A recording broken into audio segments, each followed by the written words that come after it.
Oh, hello everyone. Thank you for joining and watching this video. I have my uncle Mark Deshazo here with me. And I want to say thank you to my uncle for joining. And we're going to be talking about spiritual care as a service during the dying process. You are a teacher, a spiritual guide, wizard, and male death doula of sorts, just some of the ways to describe the work that you do. And I have personally had the blessing to grow up with spirituality, mindfulness practices, thanks to my uncle here. After I endured a traumatic death incident in my life with a loved one, and Mark guided me towards mindfulness, yoga, meditation, spirituality, as a whole. So by providing spiritual care amidst these dark times, there is a light found within a dark tunnel. I just think it's very important. And Mark has had so many opportunities to help others through spiritual healing practices. But today, I wanted to ask you about the spiritual care that you provided for hospice patients. Something that we've never actually really talked that much about, even though we've talked about many different spiritual mindfulness topics.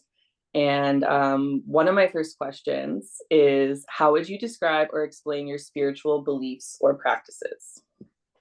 Well, technically, I'm a Tibetan Buddhist, but I have a background of appreciating so many different religious and shamanic traditions.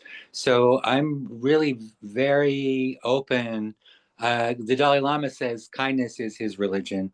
So I would say kindness, compassion is probably the heart of everything. But I really embrace pretty much every tradition. And but in my own practice, I'm a Buddhist. Yeah, and I would say that was such a big influence in incorporating mindfulness throughout, my life, and why I find it important, when people are in the dying process.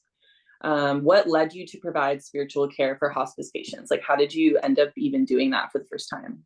Well, in the late 70s, early 80s in San Francisco, I was working as a tarot reader and starting to do meditation classes. And friends started getting this strange illness, and no one knew what it was.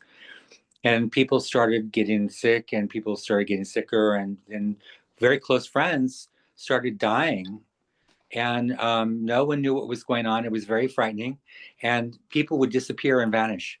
People's loved ones, their family, their friends, everyone disappeared because this became known as AIDS. And so I had all these friends who were dying, and no one was there to help them. And so I just started stepping in to see what I could do to make people more comfortable and more relaxed and at peace in a very difficult situation. So it wasn't something I ever chose to do. It just was something that happened. Wow, I had no idea Yeah, about that. yeah, That it was is intense. amazing. Yeah. That's heartbreaking, but amazing that you were able to do that. Um, wow. And what would you say it looks like to provide spiritual care for those who are passing over? Well, everybody's different. We all, for the most part, we pass away as we live. And so every moment working with people who are dying, you have to really be in the moment and really be open and embrace where are they coming from, what's helpful to them, and what's meaningful. So it's like abandoning your own projections and your own beliefs and your own ideas about what's going on, and get really real about what's going to make someone you're with feel comfortable and safe and at home. And so that's really totally different for each person, and it changes from moment to moment. You just never know what's going to be Mhm. going on. It's kind of a trip. Yeah, ready to be available and flexible for all different energies, Yeah, whatever and then you have the provides. families and everything that's going on. So it's a Mhm. whole dynamic that's really complicated, and to be able to stay calm and stay centered and to stay optimistic and confident in the face of total uncertainty is in a very critical situation is a real blessing if you can do it. I think that it's so important to be able to find that present moment amidst chaos Yeah. in order to travel Yeah. through it safely, you know. Yeah, and not everyone can do it. I found that after doing hospice work for 50 years, I found it very easy for me and very natural for me. But then when my own partner of 47 years passed away, I found it totally challenging and it was completely different. Yeah, it looks so different every time. I know Yeah. we were just talking about that earlier. Yeah, from personal to professional, it can be so different. And what experiences other than, you know, your partner just passing away not that long ago, or training did you have that prepared you for this position, would you say, like, the most? Was there like a moment where it just really struck you like, oh, I'm supposed to Well, be doing actually, this? after several of my friends had passed away, I became aware of Tibetan Buddhism. And in Buddhism, there's a lot of teachings with death and dying, and they have a whole way of dealing with it. It's really amazing. So one of my friends was passing away, and I found the Tibetan Book of Living and Dying by Sogyo Rinpoche. And I was literally skipping chapters to get to the end to figure out how I could help my friend. And that's when I first got hip to the teachings of Buddhism, which doesn't have to be a religious thing. Even it's more can be a psychological viewpoint.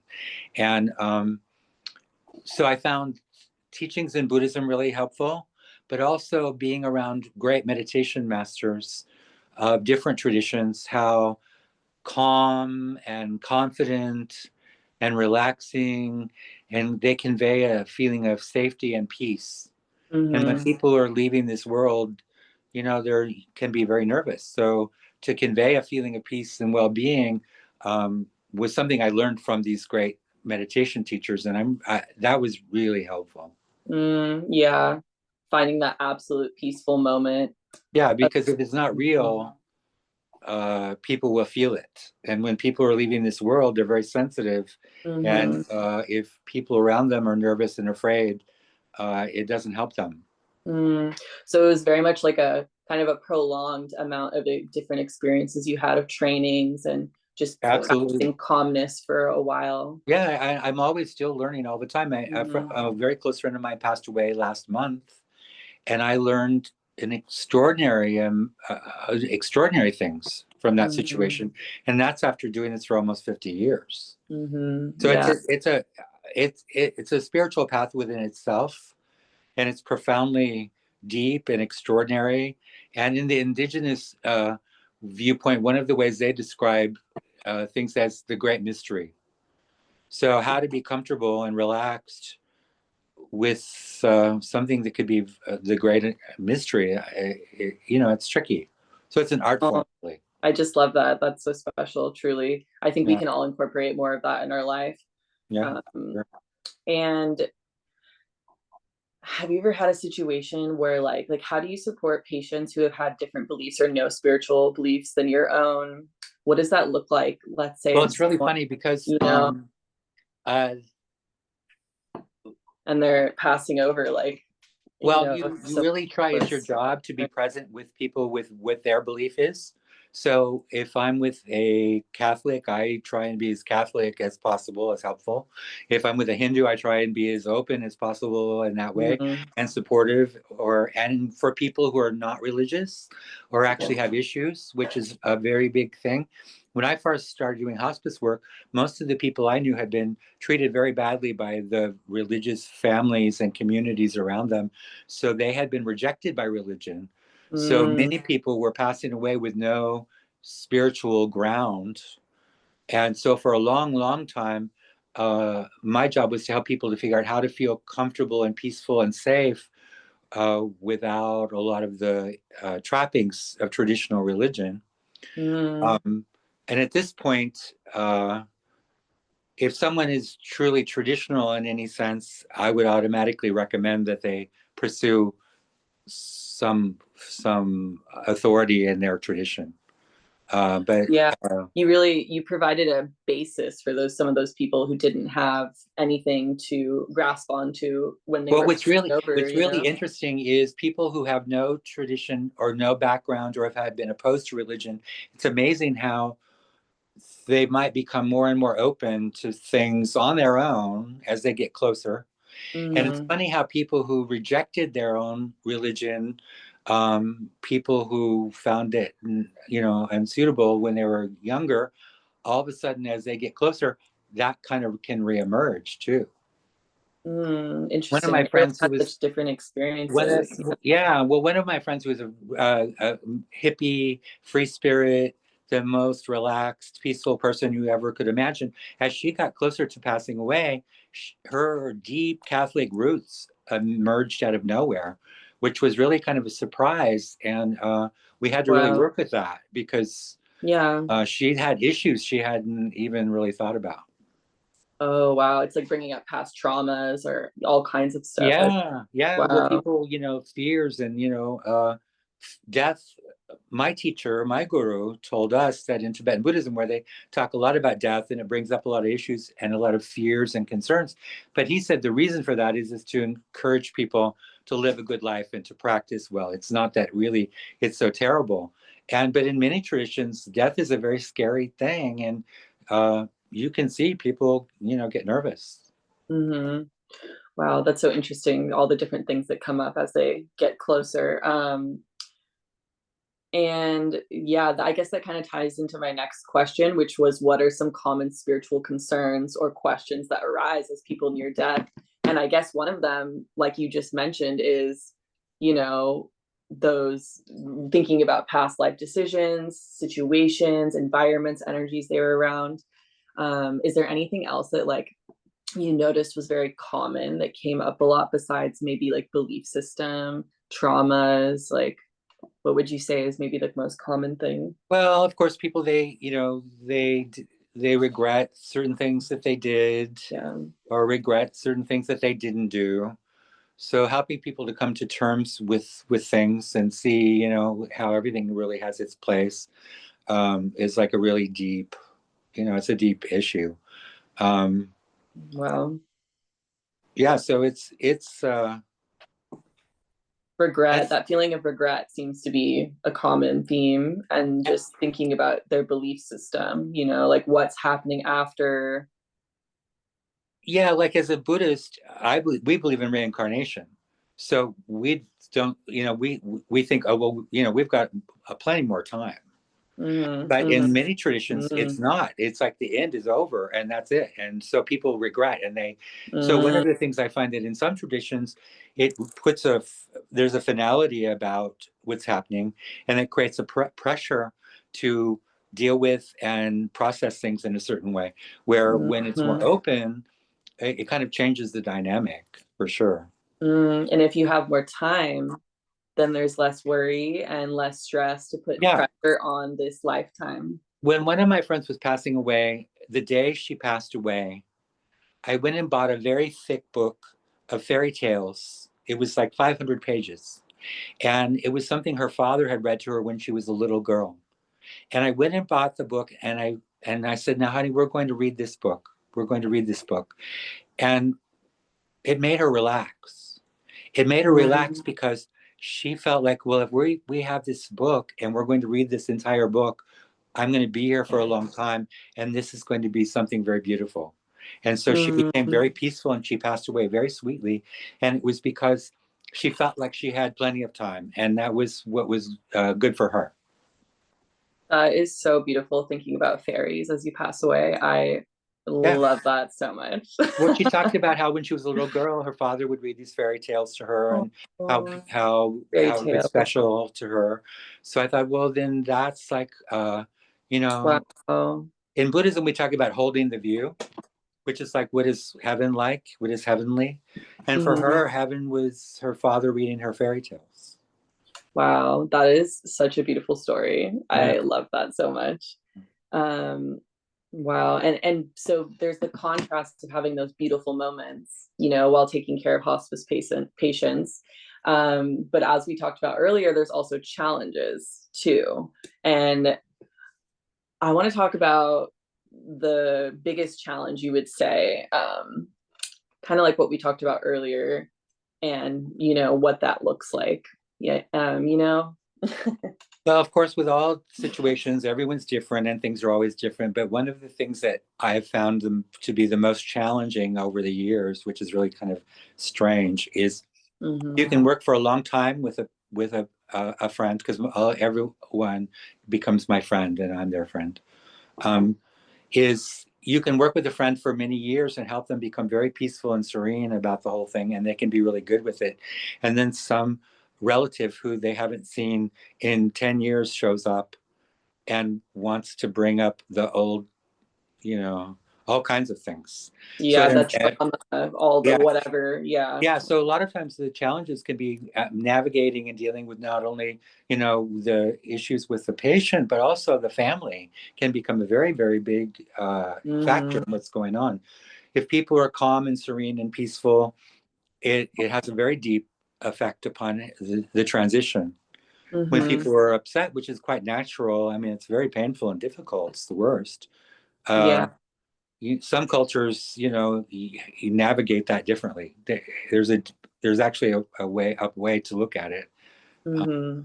And People do weird things when they're grieving, oh And yeah, um, yeah, I yeah. wanted to ask, when you did that hospice care, were you always at someone's home, or was it in a like medical facility or It was often it was in hospitals, in hospitals? hospices, in people's Especially homes. maybe during like the AIDS epidemic, was that in the hospital? Or was that usually at people's homes when people were It really varied. A lot of times people yeah, would be in hospice care at home. That oftentimes is quite common. Is yeah, more people comfortable want to maybe? be at home and they're more comfortable at home. And home hospice care can be those people are just angels. Mm-hmm. They, Yeah, it's really beautiful. Um, so I would say it's just an even mixture. balance. Yeah, Mm-hmm. and it's Yeah, always like different providing spiritual care in a hospital setting. People usually, the nurses and doctors come to figure out, why I'm there and what I'm there for, and they tend to mm, be very accommodating and yeah, very respectful and kind. I also try and fit in and don't cause any trouble. Um, yeah.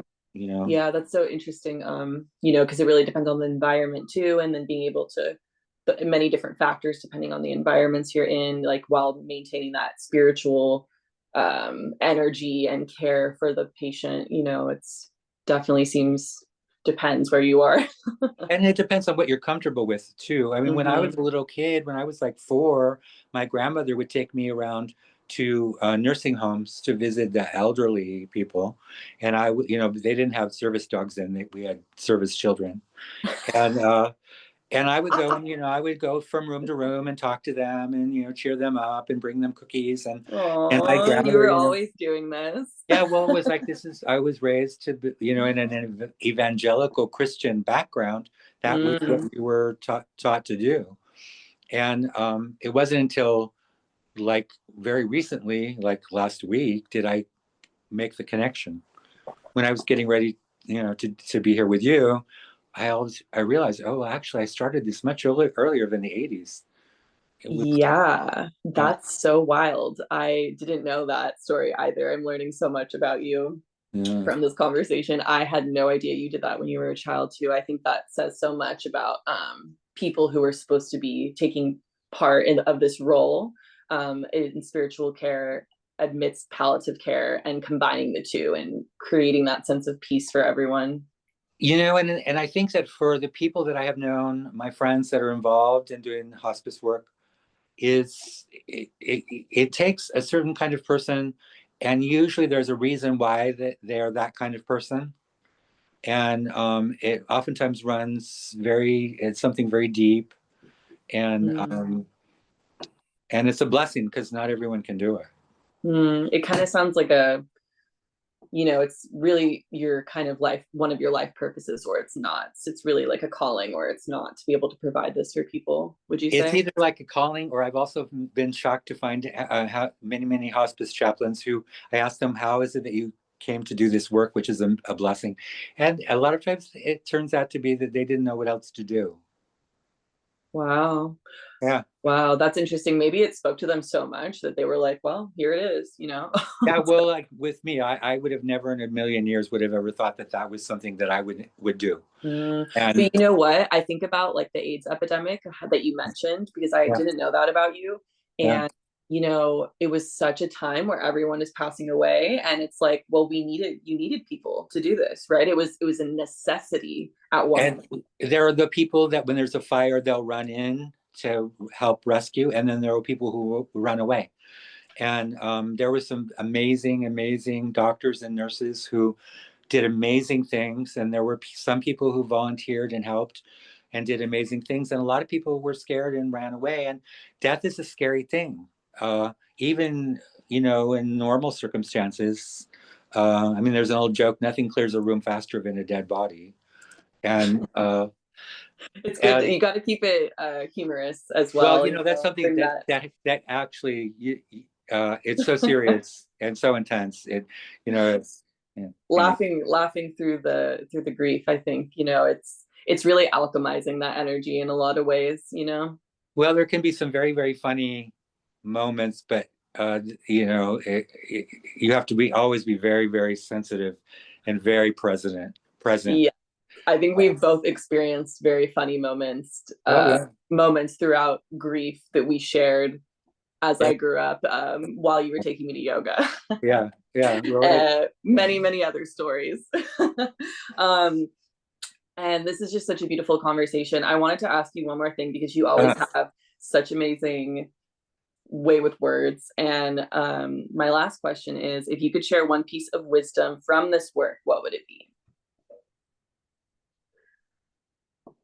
well, I think that I see doing hospice work is a spiritual gift. And whatever your belief is or your practice, even if you don't have one, um, to be able to hold the view of deep confidence and a space of peace and a space of well-being, so that our friends, when they're passing, that they feel that they're being held in the arms of the angels, for lack of a better word. Um, Mm, I mean, I spend a lot of time practicing and meditating every day, really, because I do work with the homeless. And for me, everyone really needs to feel held in a space of safety and mm, of love, everyone, regardless. mm. Um, so if we can offer that, that's a huge blessing. And to be able to access that yourself personally, so it's real, is like an amazing thing. And Mm. the best way to do that is real personal, but that's the gift. Yeah, that beautiful light energy. So special. Yeah. Oh, well, this has been amazing. I also wanted to mention the book that my uncle mentioned, the Tibetan Book of the Dead, I actually have. So I'm going to take a picture of it and I will post it below this video as well, because it is an amazing book and I think everyone should read it. And another thing is, I also just experienced my cat Anubis, who passed away. So I wanted to actually dedicate this video to him. It was about 2 days ago, and I just think it's so interesting. I was doing this for my psychology at death, age, and dying class, and he passed away. And I think it's perfect to wrap it up by saying that, because he was an amazing kitty. And yeah, if you guys would like to learn more or have any questions, please write in the comments below and we would be happy to answer any more. Thank you so much, Mark, for joining Thank us. you. Thank you. I love you so I much. love you too. Thanks for watching, guys. Bye.